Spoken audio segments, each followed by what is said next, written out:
So today's the day. The US has just hit a record that, let's be honest, nobody was hoping for. The government shutdown is now the longest in our country's history. We're going to break down what that actually means for all of us. 36. Just let that number sink in for a second. 36 days. And it's still going. So what does a number like that even mean? Well, we're going to dig into what it means for the country, for our economy, and yeah, for the millions of people who are stuck right in the middle of this. So that old record, 35 days from back in 2018, 2019, yeah, we've officially blown past it. The whole reason for this is a major disagreement on spending, and it's left the government basically without a budget. This is completely new ground for us. We're in uncharted territory, and honestly, things are getting more serious every single day. But, these records and historical facts, they're one thing. At its core, this is really a story about people. So let's start there. Let's talk about the immediate, very real human cost for the millions of federal workers just stuck in limbo right now. And the scale of this is just staggering. We're talking about almost 3 million federal employees. Think about that. Out of that group, about 900,000 have been furloughed. That means they're just sent home. But then you have a whopping 2 million people who are considered essential. So they still have to show up to work, but they're not getting paid. And just when you think it couldn't get more uncertain, it does. For more than 700,000 of those furloughed workers, what they thought might be a short-term thing has just been extended for another month. I mean, can you even imagine trying to plan your family's budget with that kind of uncertainty hanging over you? And that, of course, brings us to the biggest question of all, the one that's on everyone's mind. All this time they've been off the job or working without a paycheck. Are they ever going to see that money? You see, a lot of people just assumed, okay, eventually we'll get back pay. It's happened before. But now a draft legal opinion has surfaced from the Office of Management and Budget, and it's a bombshell. It basically says that back pay is not a guarantee this time around. It would have to be specifically written into whatever law ends the shutdown. This actually goes against a law from 2019, so it's just throwing the financial future of millions of people into total chaos. So you have all these individual financial crises happening in homes across the country, and when you put them all together, well, it creates this huge ripple effect. So let's zoom out a bit and look at the economic shockwave that's now hitting the whole nation. Okay, get ready for this number.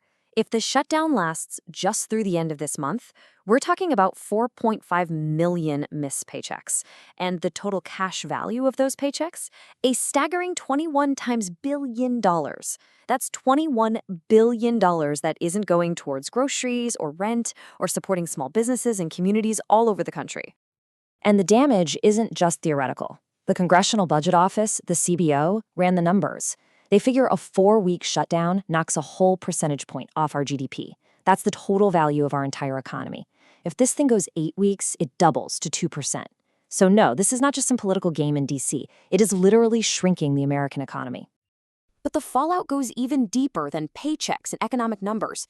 Now we're seeing essential services being put at risk. Services that some of the most vulnerable people in our country, and even our own military, absolutely rely on. Let's take SNAP, for example. You probably know it. It's the program that helps 42 million low-income Americans put food on the table. Well, on November 1st, those benefits just stopped completely. Now, there's a plan to bring them back, but only at half the normal amount. I mean, you can just imagine the crisis that's creating for families right now. And then there's this. A development that, frankly, a lot of people thought could never, ever happen. The shutdown is now hitting the paychecks of the U.S. military. So here's how it happened. The administration managed to pull together a one-time fix to make sure the October 15th paycheck went out. But that was it. The well was dry. And so on October 31st, something unprecedented happened. For what looks like the very first time in U.S. history, service members in every branch of the military missed a paycheck because of a government shutdown. Okay, so the consequences are piling up, right? And they're getting worse every day. So that begs the question, where's the solution? How does this end? The tough reality is that the future is incredibly uncertain, full of legal fights, and right now, no clear end in sight. And on top of all the financial stress, another fear started to creep in for federal workers. Could I actually lose my job over this? For good? And that fear wasn't just paranoia. There were reports the administration was actually looking into that possibility, which just cranked up the anxiety even more. Now, there was a little bit of good news, at least temporarily. On October 28th, a judge stepped in and ruled that the administration is indefinitely barred from firing these employees while this all gets sorted out in court. So that gives them some job security, which is huge. But let's be clear, it doesn't end the shutdown, and it doesn't get anyone their paycheck.